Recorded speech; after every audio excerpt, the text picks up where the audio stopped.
घर और किचन के कुछ काम ऐसे होते हैं जो हम सभी को डेली करने होते हैं, और यदि उन्हीं कामों को करने के आसान तरीके पता चल जाते हैं ना, तो सच में बहुत मदद होती है। तो बिल्कुल ऐसे ही यूजफुल टिप्स आज मैं आपके लिए लेके आई हूँ जो आपकी रोजमर्रा की लाइफ को आसान कर देंगे। हेलो दोस्तों, मैं हूँ दीपिका, मेरे चैनल स्वाद का वरदान में आप लोगों का बहुत बहुत स्वागत है। तो आइए वीडियो स्टार्ट करते हैं, बढ़ते हैं आज के पहले टिप की ओर। दोस्तों, अचार चाहे हम कोई भी बनाए, लहसुन का बनाए, गाजर मूली का बनाए, चाहे मिर्च का बनाए, एक चीज सभी में डलती है, वो होती है पिसी हुई राई। तो इसी करके हम लोग जब भी मिर्ची का अचार डालते हैं ना, तो राई को थोड़ा सा ज़्यादा पीस लेते हैं, ताकि जब भी अचार खत्म होगा ना, तो पिसी हुई राई हमारे पास होगी, तो तुरंत से हम दूसरा अचार डाल पाएंगे। लेकिन दोस्तों, इसमें छोटी सी समस्या है। राई जब तक पूरी रहती है ना, मतलब साबुत राई रहती है, तो चाहे उसे आप सालों स्टोर करें, खराब नहीं होती है। लेकिन राई जब पिस जाती है ना, तो बहुत ही जल्दी खराब होती है, खासकर इस उमस वाले मौसम में। इस मौसम में जो पिसी हुई राई होती है ना, उसके अंदर घुन पैदा हो जाता है, राई आपस में चिपकने लगती है, उसमें छोटे छोटे कीड़े पैदा हो जाते हैं। तो छोटी सी ट्रिक है, जिससे दोस्तों आप इस राई को भी, पिसी हुई राई को भी 2 से 3 महीने तक अच्छे से यूज़ कर पाएंगे। तो इसके लिए आपको लेनी है छोटी वाली इलायची, और इसे खोल लेना है। खोलने के बाद छिलके नहीं फेंकना है, इसके दानों के साथ छिलकों को डाल करके पिसी राई के अंदर अच्छे से घुमा देंगे। इलायची के छिलकों की वजह से इसके अंदर मॉइस्चर पैदा नहीं होगा, और जो छोटे छोटे दाने इलायची के हैं उसकी वजह से इसके अंदर किसी तरह के कोई कीड़े नहीं लगेंगे। तो एक बार ट्राई करके ज़रूर देखना। बढ़ते हैं आज के नेक्स्ट टिप की ओर। दोस्तों, हम सभी के हस्बैंड सुबह से लेकर रात तक काम करते हैं, तब कहीं जाके अपनी फैमिली का खर्चा चला पाते हैं। तो हम लोग वर्किंग नहीं है, किसी तरह की अर्निंग नहीं करते हैं, लेकिन छोटे छोटे से आइडियाज़ अपना करके घर बैठ के ही हम उनकी जो है ना बचत में हेल्प कर सकते हैं, यानी जो बेकार के खर्चे हो रहे हैं उन्हें रोक सकते हैं।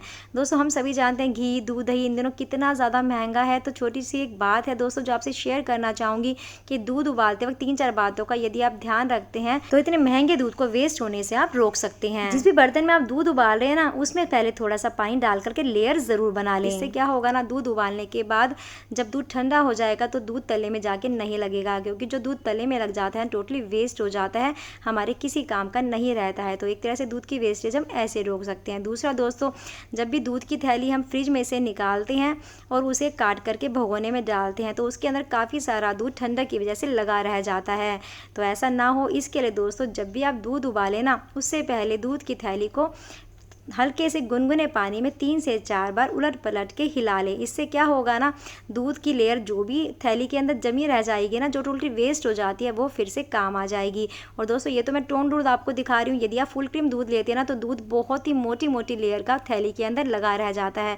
फिर हम चाहे पानी डाल के उसे 2-3 बार हिलाएं, लेकिन वो लेयर पूरी अच्छी तरह से रिमूव नहीं हो पाती है, यानी काफ़ी सारा दूध वेस्ट हो जाता है। और दोस्तों, हम लोग तो जैसे तैसे मैनेज कर लेते हैं, लेकिन हमारी एब्सेंस में जब बच्चों को दूध उबालना होता है ना, और वो दूध की थैली में पानी डाल के हिलाते हैं ना, क्योंकि हमें देखते हैं ऐसा करता हुआ, तो उनसे कभी कभार थैली छूट जाती है, कपड़े खराब हो जाते हैं, और किचन स्लैब भी खराब हो जाती है, यानी काम कम होने की जगह बढ़ जाता है। तो ऐसे तरीके हमें शेयर करने चाहिए, ताकि हमारे बच्चे भी अच्छी ट्रिक सीख सकें। तो इससे जो है दोस्तों, दूध बिल्कुल वेस्ट नहीं होगा, सारा का सारा दूध भगोने में आएगा। और दोस्तों, सबसे बड़ा फ़ायदा इससे ये होता है कि डायरेक्ट फ्रिज में से दूध निकाल के हम भगोने में डाल देते हैं, उसे गैस पे रख देते हैं, तो सबसे पहले तो गैस फ्लेम क्या काम करती है, दूध को ठंडी चिल्डनेस से नॉर्मल टेम्परेचर पे लेके आती है। यानी पहले तो गैस इस चीज़ में वेस्ट होती है दूध को नॉर्मल करने के लिए, उसके बाद गैस काम करती है दूध को गर्म करके उबालने का, यानी गैस की वेस्टेज हो जाती है।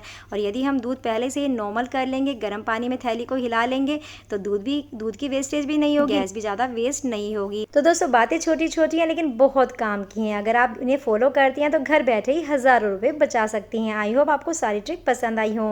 तो दोस्तों, जैसा कि रबड़ देखने से आपको पता ही चल गया होगा कि ये है न्यूज़पेपर वाली और मिठाई के डब्बे वाली रबड़, जो अक्सर लोग फेंक देते हैं, लेकिन मैं हमेशा संभाल के रखती हूँ।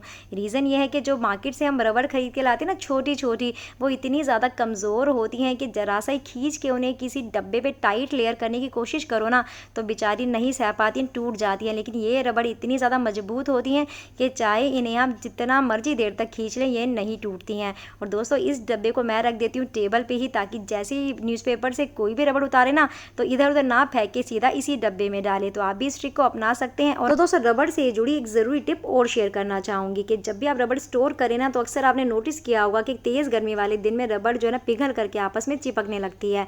और कुछ लोग ये प्रॉब्लम ना हो, इसलिए पहले से रबड़ में काफ़ी सारा टेल्कम डाल के रख देते हैं, जिससे रबड़ यूज़ करने में बहुत दिक्कत होती है।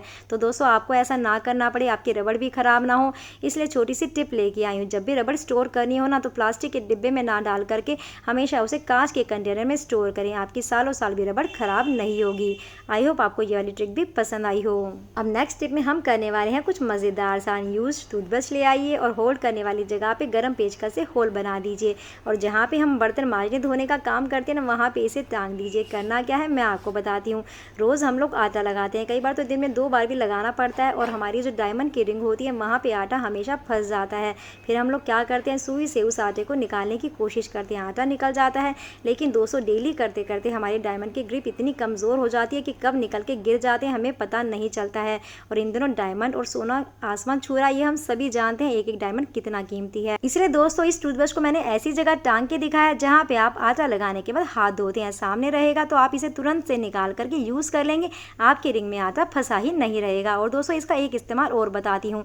जब भी हम स्क्रबर से कुकर साफ़ करते हैं तो बाहर से तो साफ़ हो जाता है, लेकिन इनके छोटे छोटे पार्ट्स में हमारा स्क्रबर नहीं जा पाता है, गंदगी लगी रह जाती है। फिर जब भी हम इस कुकर में दोबारा खाना बनाते हैं तो जमी हुई गंदगी खाने के साथ साथ हमारे पेट में जाकर के कई तरह की बीमारियां पैदा करती है। तो दोस्तों जिन बर्तनों में हम खाना पकाते हैं चाहे खाते हैं उनकी क्लीनिंग कभी भी इग्नोर मत कीजिएगा। जिस पार्ट में स्क्रबर नहीं पहुंच पा रहा है वहां पे आप इस टूथब्रश से इजीली क्लीनिंग कर सकते हैं। और दोस्तों हम इंसानों की यही फितरत होती है, जो चीज सामने दिखती रहती है हम उसे ही यूज करते हैं, बाकी सारी चीजों को भूल जाते हैं। इसलिए जहाँ पे बर्तन मांजते हैं ना, इसे ठीक उसी जगह के सामने टांग दीजिए जाके, ताकि जब भी आप बर्तन मांजे आपको दिखता रहे, आप इसे इजीली यूज कर पाए।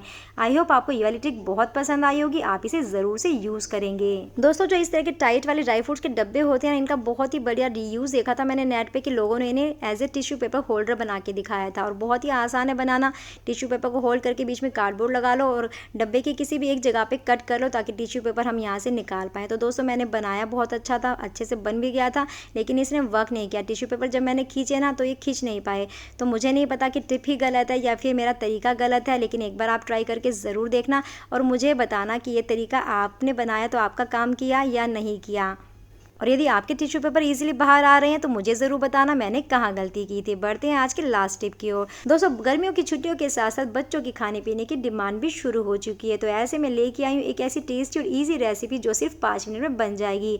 चाउमीन में जो भी सब्जियाँ डालते हैं सारी सब्जियाँ डाल दीजिए, नमक काली मिर्च डाल के सारी सॉसेस डाल दीजिए और ग्रेवी तैयार कर लीजिए। यहाँ पर हम बनाने वाले हैं पापड़ के स्प्रिंग रोल, जिसके लिए ना ही आपको मैदा का आटा लगाना पड़ेगा और ना ही बाजार से शीट खरीद के लाने पड़ेंगे। पापड़ को सिर्फ कुछ सेकंड पानी में डालेंगे, शेप ले लेगा, उसके बाद फिलिंग इसमें डाल के जैसे शीट के ऊपर रोल करते हैं ना हल्के हाथों से, ऐसे ही रोल कर लीजिएगा। और इन्हें डीप फ्राई करने का कोई झंझट नहीं है, सिर्फ आधा चम्मच तेल में अच्छे से क्रिस्पी हो जाएंगे। यानी टेस्टी के साथ साथ हेल्दी भी है और क्विक ऑप्शन है, ये आप देख ही चुके हैं। और दोस्तों एक बात बताऊं, मैदा वाले स्प्रिंग रोल से कहीं ज़्यादा ये टेस्टी बनते हैं, तो ज़रूर ट्राई कीजिएगा। और साथ में आज की कौन सी टिप आपको सबसे बेस्ट लगी है कॉमेंट में ज़रूर बताइएगा। फिर मिलेंगे नए वीडियो में नए टिप्स के साथ, तब तक के लिए ध्यान रखिए अपना।